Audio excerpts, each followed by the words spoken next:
Bonjour, bienvenue sur Comment fait-on, heureux de vous retrouver pour une nouvelle recette.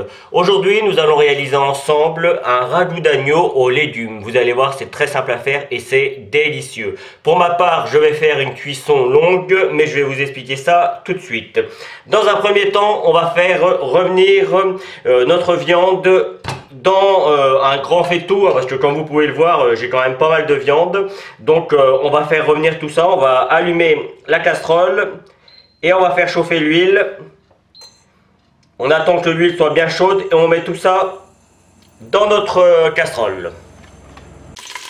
Une fois que l'huile est bien chaude, comme vous pouvez l'entendre, vous venez déposer vos morceaux. Alors là, il y en a plusieurs. Enfin, il y en a beaucoup. Alors moi j'ai mis principalement du collier, mais il n'y a pas que ça. Il y a un petit peu de tout. Il y a des morceaux, il y a des côtes.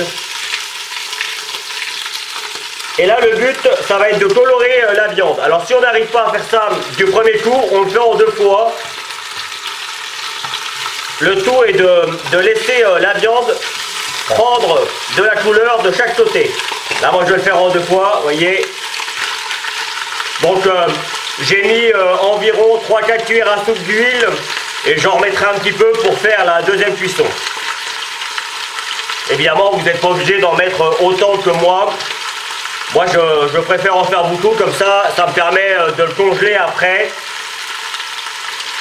Et de cette manière j'ai tout un ensemble, tout est prêt puisqu'on va rajouter des légumes également.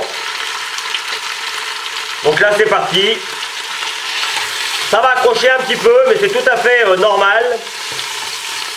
On fait attention de ne pas se brûler. Vous voyez, dès ça commence à prendre un petit peu de couleur comme ça. On peut les retourner.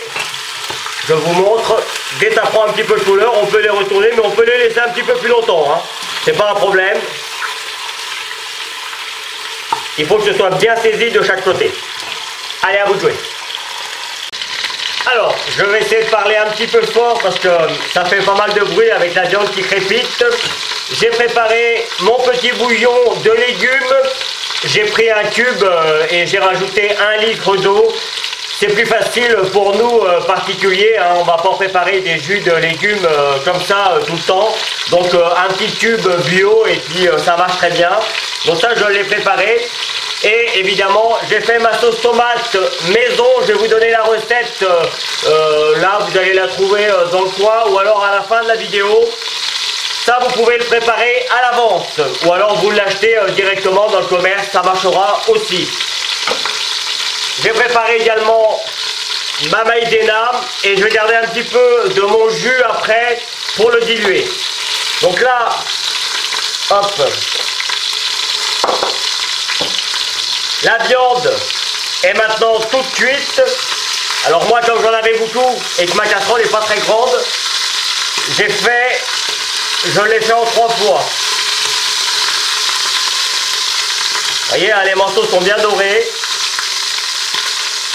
Alors ne vous inquiétez pas, si il y a un petit peu de gras, un petit peu partout, tout autour de votre casserole, c'est normal. Déjà, il y a l'huile, et puis le mouton, c'est aussi très gras en règle générale. Même si vous prenez un jeune agneau, c'est toujours assez gras. Donc là, ce qu'on va faire, on va laisser chauffer, et avec le jus, en tout cas une grande partie de mon jus, on va ce qu'on appelle déglacer. Alors j'en mets un petit peu au départ et puis vous voyez, je vais venir bien gratter. Voilà, ça fait un petit peu moins de bruit. Je vais venir bien gratter pour enlever les sucs et non pas les sucres. Les sucres de la viande qui ont accroché pendant la cuisson, la pré-cuisson. Vous voyez, on vient les décrocher avec une cuillère en bois ou avec l'ustensile que l'on a. Pas une cuillère, sinon ça va rayer la casserole. On fait attention. Voilà. Et une fois que l'on a bien déglacé ça, hop, on va pouvoir à nouveau rajouter nos morceaux de viande. Hop. On prend bien tout le jus. Voilà. On va venir mettre la sauce tomate. Alors j'espère qu'on voit bien parce que c'est un petit peu haut. La casserole est grande, donc du coup je suis obligé de mettre ma caméra un petit peu haut. On va bien mélanger tout ça. Hop, dans un premier temps, on laisse juste comme ça. On peut mettre à feu normal, hein, juste il faut ramener à ébullition. Donc du coup, on peut laisser à feu normal pour l'instant. Je vais prendre ma maïzena, comme je vous le disais précédemment. Je vais juste la diluer de façon à ce que ça ne fasse pas de grumeaux. Bon, en général, la maïzena, ça ne fait pas de grumeaux. Hop. Alors, j'en mets un petit peu quand même pour épaissir la sauce en fait, hein, pour avoir quelque chose d'un petit peu plus épais. Bien que, comme je viens de le dire, le mouton est déjà assez gras. Donc normalement, déjà, rien que le mouton et la réduction, parce que tout ça, ça va réduire avec la cuisson. Ça va déjà épaissir, mais bon, là j'en ai mis que 3 cuillères à soupe, 3 belles cuillères à soupe, donc c'est pas non plus, et vous voyez, hop, c'est bien dilué, et on peut mélanger tout ça. Et je rajoute, hop, le reste de mon bouillon, et si on a besoin de rajouter un petit peu d'eau, on rajoutera de l'eau, mais ça, maintenant, on va amener à ébullition à nouveau. Hop, moi je nettoie un petit peu la graisse qui est un petit peu partout. Ah, c'est le problème avec le mouton, c'est que ça en met vraiment partout. Hein. C'est gras, c'est gras. C'est pour ça que ce genre de recette, c'est pas mal parce que du coup, ça a une cuisson assez lente et assez longue. Et puis on a quand même dégraissé, même si on l'a cuit avec... on a pré-cuit avec de l'huile et tout ça, mais ça permet quand même de dégraisser un petit peu la viande. Un petit peu. Mais bon, quand on mange du mouton, on sait qu'on mange de la viande grasse. Enfin, je devrais dire de l'agneau, hein, puisque là on parle bien d'un ragoût d'agneau. Moi c'était un jeune, hein, puisque je sais d'où il vient. C'est l'avantage d'être à la ferme, enfin, d'être à la campagne, je veux dire. Je sais d'où il vient et je sais qu'il était... il n'était pas vieux. Enfin, il a eu le temps de bien grandir. Il a eu le temps d'être heureux dans des grands champs. Voilà. Alors, encore une fois, pour un ragoût, on peut mettre à peu près tous les morceaux que l'on veut. Hein. Bon, c'est quand même dommage de mettre un morceau d'épaule. Là, j'ai peut-être mis un ou deux petits morceaux qu'il y avait sur le dessus de l'épaule. Les morceaux un petit peu plus gras, et puis j'ai gardé les épaules après pour faire d'autres recettes, mais là c'est surtout le collier, quelques côtes, et puis les morceaux qu'il y a en dessous le ventre. Donc après, suivant les morceaux que vous avez, franchement c'est le collier, là c'est le collier, c'est le meilleur, parce que la viande va se détacher quand ça va être bien cuit, ça va se détacher, ça va être super bon. Donc voilà, là, je vais rajouter maintenant, hop, j'avais fait ça juste avant, je vais rajouter l'ail que j'ai coupé en petits morceaux. J'ai mis une petite branche de thym et de romarin, pareil, que j'ai coupé en petits morceaux. Là, il n'y a rien de compliqué, donc c'est pour ça que je ne vous montre pas. Un oignon que j'ai découpé en 8, enfin 2 fois en 4, mais en 8 pour l'oignon. De cette manière, ils vont se détacher tout seuls et ils vont confire un petit peu et ça va être pas mal. Donc on met tout ça dans notre casserole. Hop. Évidemment, on va pas mettre les carottes, les petits pois, les pommes de terre tout de suite. Hein. Là, on est parti pour au moins 2 heures, 2 heures et demie de cuisson. Donc, les pommes de terre, les carottes, on va les mettre entre 30 et 45 minutes avant la fin de cuisson. Donc, pas de panique, hein, on a le temps. Vous avez le temps de les préparer entre deux. Je vais évidemment mettre du sel. Alors, moi, je mets du gros sel. Hein. Je vais en mettre une belle poignée. Il y en a quand même beaucoup. Je goûterai après pour être sûr qu'il y en ait suffisamment. Et je vais mettre mon poivre. Voilà. Hop. Alors moi le poivre, Je vais en mettre un petit peu, enfin, je vais bien assaisonner, mais je vais rajouter quelques baies roses. Les baies roses, c'est une sorte de poivre. Enfin, c'est pas vraiment du poivre, hein, c'est des baies roses, mais ça a la saveur du poivre. C'est un petit peu différent. Voilà ce que c'est. Alors, je vais pas vous montrer la marque, de toute façon, vous avez compris. Ça ressemble à des petites baies comme ça. Alors, je vais pas m'approcher trop près de la caméra, comme c'est en automatique, sinon ça va. Je vais en mettre une petite dizaine. Vous voyez, ça va apporter un petit peu de saveur. Et voilà. Donc là maintenant, hop, je couvre et on amène à ébullition tout ça. Alors, je vais peut-être mélanger un petit peu comme j'ai salé et poivré.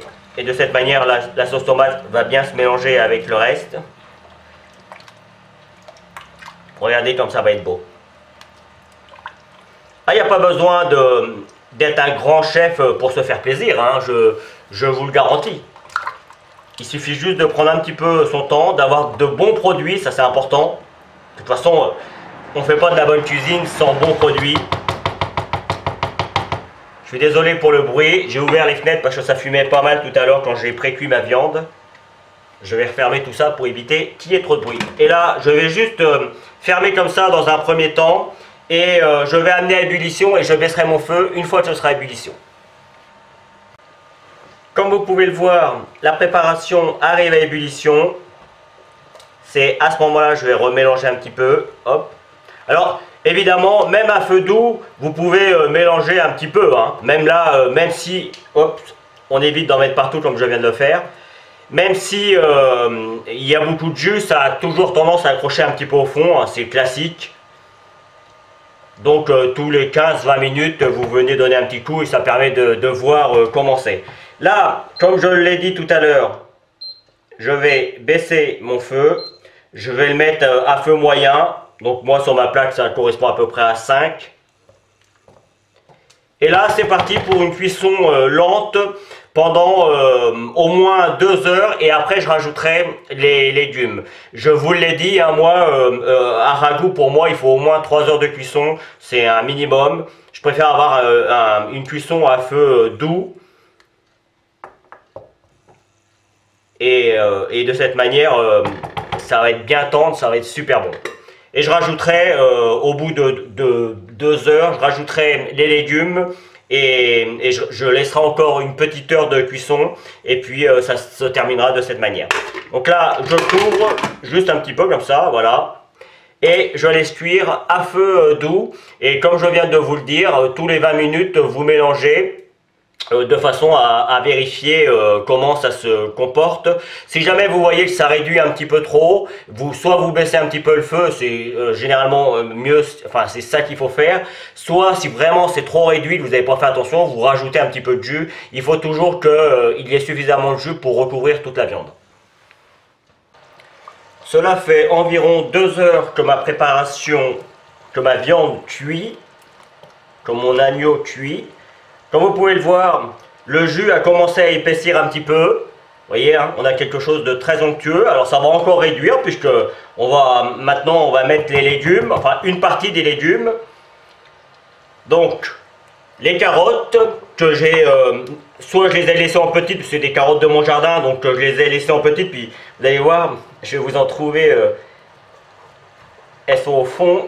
Regardez celles-là, elles sont toutes biscornues. Et puis j'ai la même, celle qui était prise dedans. Je les ai gardées parce que je voulais vous les montrer. Voilà, elle est là.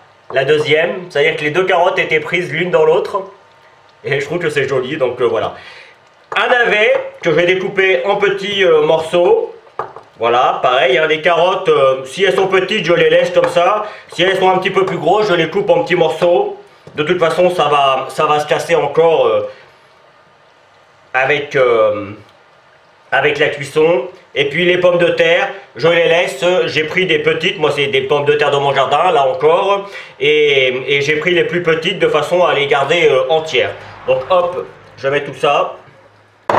Je rajoute également mes petits oignons blancs.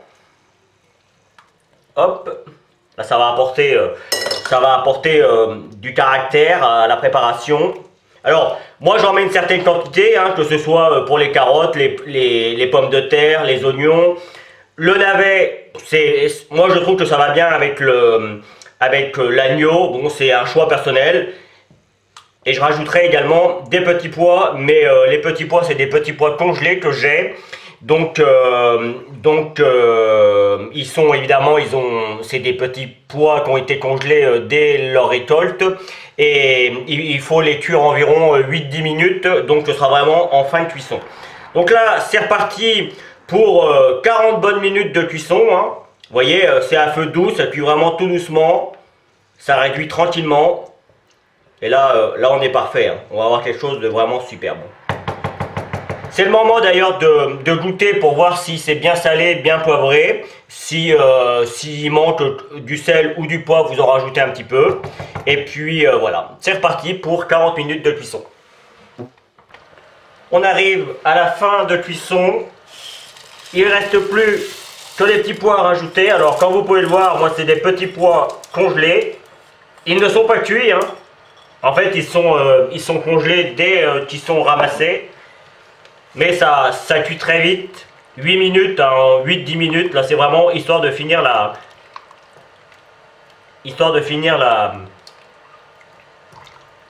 cuisson. Alors là encore, moi j'en mets un certain nombre, hein. Libre à vous après d'en mettre un petit peu plus ou un petit peu moins. Je trouve que c'est joli, ça apporte une couleur verte, c'est très joli. Allez, c'est reparti pour 8 minutes, on arrivera à peu près à 3 heures de cuisson, ce qui sera parfait. Et voici le résultat final après 3 heures de cuisson. Comme vous pouvez le voir, alors là j'ai laissé refroidir un petit peu pour éviter d'avoir de la buée, mais on a vraiment les carottes qui sont d'une superbe couleur, les pommes de terre qui sont restées bien blanches, et puis la viande qui se détache toute seule. Donc on peut aller chercher les os, aller chercher les petits morceaux qu'il y a sur les os, et ça se défait tout seul. Je peux vous garantir que ça va être un véritable délice.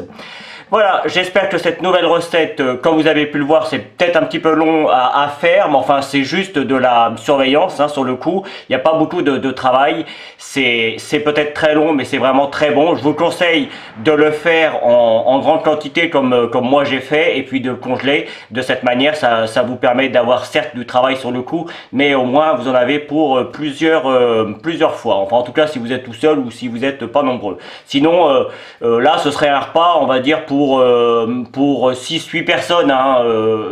Les morceaux se défont bien, je peux vous garantir que 6-8 personnes, je pense que c'est mangé sans aucun problème. Voilà, vous avez certainement dû voir apparaître les liens qui vont vous permettre d'aller sur Facebook, Instagram, Twitter, n'hésitez pas. Également sur la plateforme Tipeee, si vous avez ou si vous pouvez faire un don pour soutenir mon travail. Là encore, n'hésitez pas, hein, ça c'est toujours bienvenu. Et juste après, vous allez également avoir le lien qui va vous permettre d'aller sur mon site www.comenfaitton.com où vous retrouvez l'ensemble de mes recettes.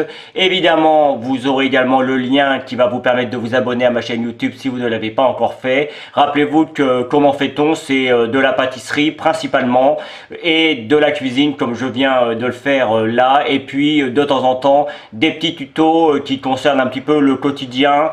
Donc il peut y avoir un petit peu de tout, un petit peu de bricolage, un petit peu de jardinage, bref, ça reste des tutos, mais ça peut être très pratique pour le quotidien.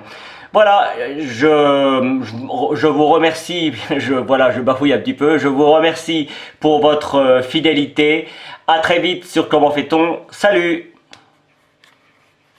Vous pouvez maintenant vous abonner à ma chaîne YouTube en cliquant ici. N'oubliez pas la petite cloche pour les notifications pour recevoir toutes mes vidéos. Vous pouvez aller sur mon site www.comenfaitton.com où vous retrouverez l'ensemble de mes recettes. C'est ici et je vous donne deux autres recettes, soit qui correspondent à la recette que je viens de vous donner, soit qui est utile pour la recette que je viens de vous donner. À bientôt sur Comment fait-on.